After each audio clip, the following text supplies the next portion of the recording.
সাইয়েদনা ইব্রাহিম অবাক, কিরে এত মূর্তি, এত ডিজাইন, এত ভাবে আর অঙ্গভঙ্গি করে আছে, এত খাবার দেয়া, খায় না কেন? সাইয়েদনা ইব্রাহিম ভাবলেন মনে হয় নাগাল পাই না, আমি একটু তুল্লা ধরি। উনি রসমলের বাটিটা নিয়ে যেটা হা করে আছে ওইটার সামনে যায়, কয় খা। কি কয়? বানাই কইতেছি মনে হয়। ফারাগা ইলা আলিহাতিহিম, মূর্তিগুলোর কাছে গেলেন। ফাকালা আলা তাকুলুন, খাবি না? খাবি না দাদা, আমি কিছু খা, কোরআন থেকে বলছি, ঠিক কিনা? উনি ভাবলেন ওরা হয়তো খেতে পারে না, নাগাল পাচ্ছে না, কিংবা আমারে দেখে লজ্জা পাচ্ছে। নিচ থেকে রসমলাইয়ের বাটি তুলে ধরলেন, উনি বললেন খা, আর ওগুলা কয় হা হা করে নিচ্ছে, নড়েও না সরেও না। উনি মুখের সামনে তুলে ধরে বললেন আলা তাকুলুন, খা।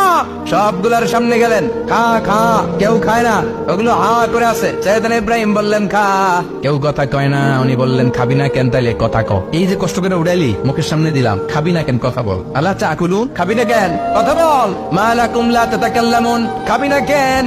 মা লাকুম লা তানতিকুন, হয় খা নয় কথা ক। বলতেই লাগলেন খা খা, প্রত্যেকটা মূর্তির সামনে গেলেন, খা। ওগুলো করে আছে হা, কোনো কথা কয় না। কয় কেন খাবি না? তাহলে কথা ক। খায় না, কথাও কয় না। আপনার ছেলে বায়না ধরছে, আব্বা চানাচুর খাম। কি খাম? চানাচুর কিনে দিলেন, এই নে চানাচুর। এখন চানাচুর খায় না। কিরে বাপ, খাবি না কেন? কথাও কয় না। খায়ও না, কথাও কয় না। এখন বাকি আছে কোনটা?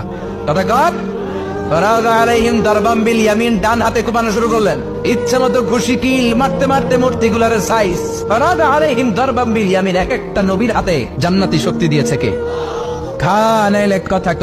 খায় না, কথাও কয় না, বাকি আছে মায়ের। মারতে শুরু করলেন, মারতে মারতে সব শেষ। তারপরে খুঁজে পেলেন একটা কুড়াল। কি পাইলেন? কুড়াল দিয়ে মারতে আরো সুবিধা, খালি এটা এভাবে মারে, ওইভাবে মারে। মারতে মারতে যতগুলো মূর্তি ছিল সবগুলো মেরে বড় মূর্তিটার গায়ে মারতে যাবে, ইন দ্য মিনটাইম স্টপ, না এটারে মারো না। ফাজআলাহুম জুদাদান, সবগুলার টুকরা টুকরা, ইল্লা কাবীর আল্লাহুম, বড়টা ছাড়া ওইটারে রেখে দিলেন। আর করে কুড়ালটারে বড়টার কান্দে ঝুলাইয়া দিলেন, বড় মূর্তিটার কাদের মধ্যে ঝুলাই দিলেন। ঘটনাটা সুন্দর হয়েছে না? এখন কেমন যেন মনে হয় এটা কুপাইয়া দাঁড়া রয়েছে বাবার বেটার মতো। বড় পূজার শেষ, পূজার দিনক্ষণ শেষ। বিকেল বেলা পূজা মণ্ডপ থেকে সব এসে দেখে সর্বনাশ। পাহারাদার ইব্রাহিম কই, আনতা ফাআলতা হাযা বিআলিহাতিনা ইয়া ইব্রাহিম। ইব্রাহিম, সর্বনাশ কে করছে? তুই করছত নি? আইনো বড়টাই করছে, ওইটারে জিজ্ঞেস করো। বল ফাআলাহু কাবীরুহুম হাযা ফাসআলুহুম ইন কানু ইয়ানতিকুন, কোরআন থেকে বলছে, আমি করি নাই। ওই দেখ কুড়ালটা কার কান্দে, বড়টার কান্দে, ওইটারে জিগা।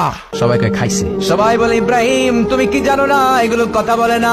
সাইয়েদনা ইব্রাহিম বলে যে এটা কথা কয় না, ওইটার পূজা করস কেন? যেটা কথা বলে না, যেটা নিজেরাই নিজেদেরকে মায়ের থেকে বাঁচাতে পারে না, নিজেরাই নিজেদেরকে রক্ষা করতে পারে না, তোরে কিভাবে রক্ষা করবে? এগুলোর পূজা কেন করিস? ফাবুকিতাল্লাযী কাফার, কারো কোনো জবাব নাই, লা জবাব।